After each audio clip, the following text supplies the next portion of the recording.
commencé quand j'étais toute petite parce que mes parents avaient des écuries.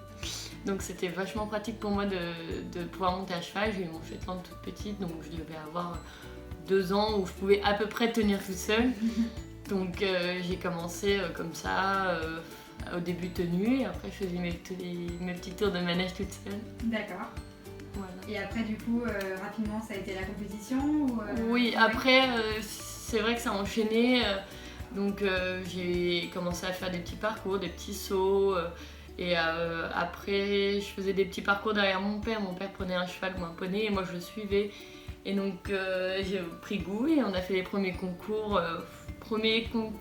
Officiels, je devais avoir 5 ans ou 6 ans, je pense. Et premier championnat de France à la motte, 6 ans, il me semble. D'accord, donc ouais, très tôt dans la compétition. Alors. Ouais.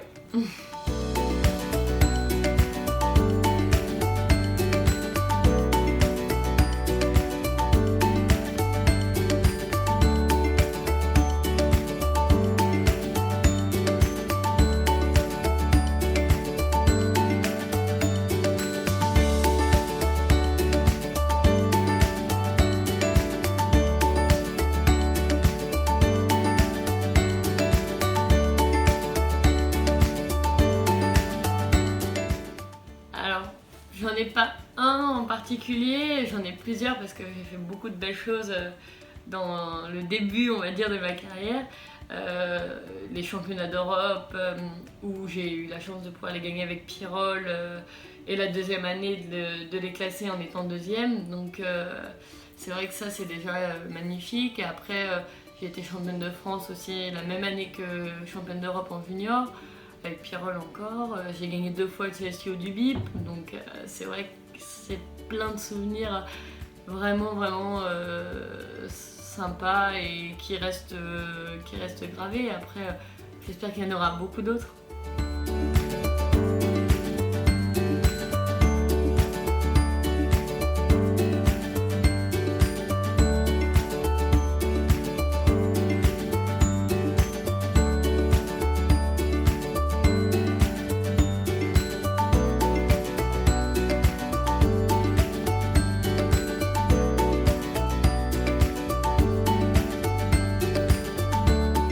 Le cheval, pour le moment, c'est pas très dur, ça reste Pirol.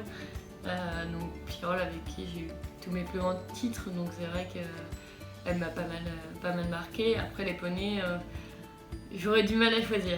J'en ai monté plein de vraiment exceptionnels. Punkins, qui était génial. Quesada aussi était fantastique. Je vais pas tous les citer, ça serait trop long, mais ces deux-là ont beaucoup marqué ma carrière à poney. Et on en parle moins parce que j'ai eu moins de résultats, mais du box qui a été mon premier poney, c'est différent. J'ai pas eu tous les titres ou les résultats que j'ai pu avoir avec les autres, mais c'est lui qui m'a fait démarrer les grosses épreuves, les Coupes des Nations, les championnats de France Grand Prix, les Grands Prix et plein d'autres choses. Donc je lui dois beaucoup.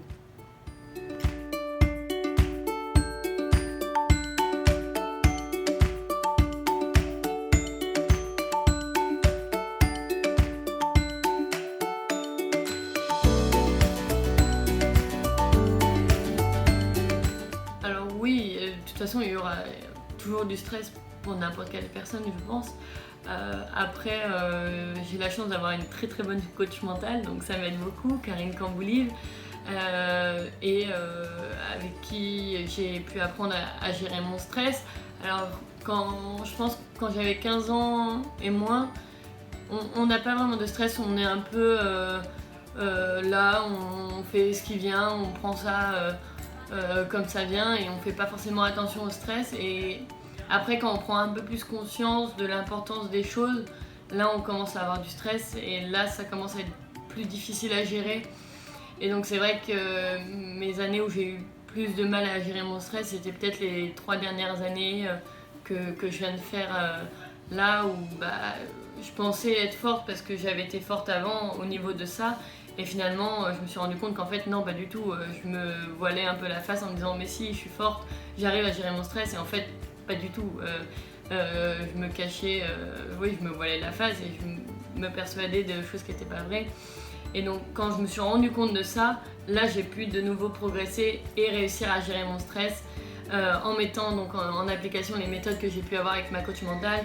Et moi en me disant ok, donc là t'es prête, tu peux le faire, t'as les moyens de le faire, t'as le cheval pour le faire. Donc tout mis bout à bout, j'arrivais à mettre tous les éléments à 100% pour être prête et pour pouvoir performer au moment voulu, quoi.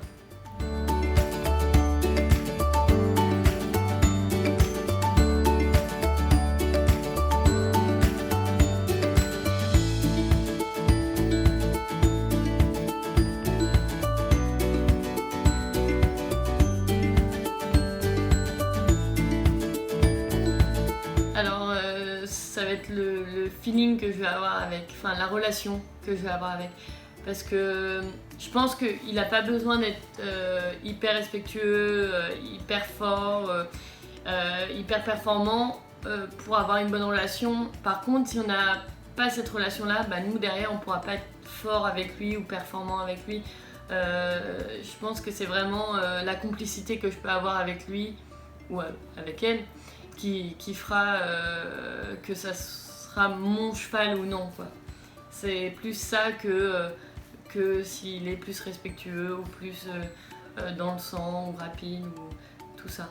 C'est plutôt une question de feeling en fait. Ouais, de feeling et de relation avec mon cheval.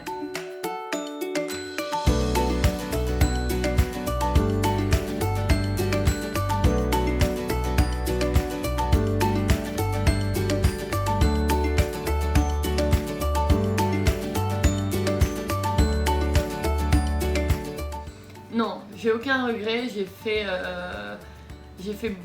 beaucoup de belles choses à poney, donc je regrette pas du tout mes années à poney. J'ai arrêté à 16 ans d'un commun accord avec mes parents parce que j'avais pas trop envie de continuer plus longtemps. Je me suis mis à cheval à 10 ans parce qu'on a le droit de faire les premiers concours nationaux en amateur à 10 ans. Donc je me suis mis à cheval très vite. Donc au début j'avais un cheval pour 5 poneys, on va dire, et plus les années sont passées, moins j'avais de poneys et plus j'avais de chevaux. Et donc c'est vrai que ça a été assez naturel pour moi de passer de l'un à l'autre. J'ai toujours été habituée à monter les deux, donc ça n'a pas été difficile. Et c'est vrai que je regrette pas du tout tout ce que j'ai pu faire à poney. Donc il n'y a pas eu de grosse transition en fait, ça s'est fait très naturellement. Oui, ça a été très facile. Ça s'est fait très facilement parce que j'étais habituée à faire les deux.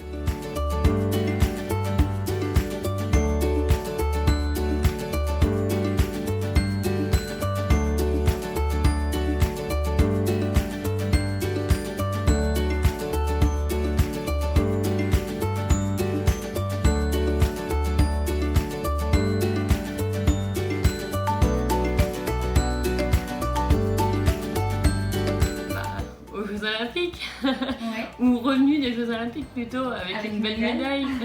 Pourquoi pas? Mais déjà les Jeux Olympiques, les championnats du monde, les terrains de 5 étoiles, ça serait le rêve, l'idéal, ce qu'on a envie et on travaille pour ça, donc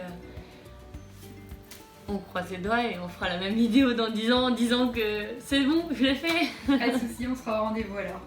Parfait. Merci Camille.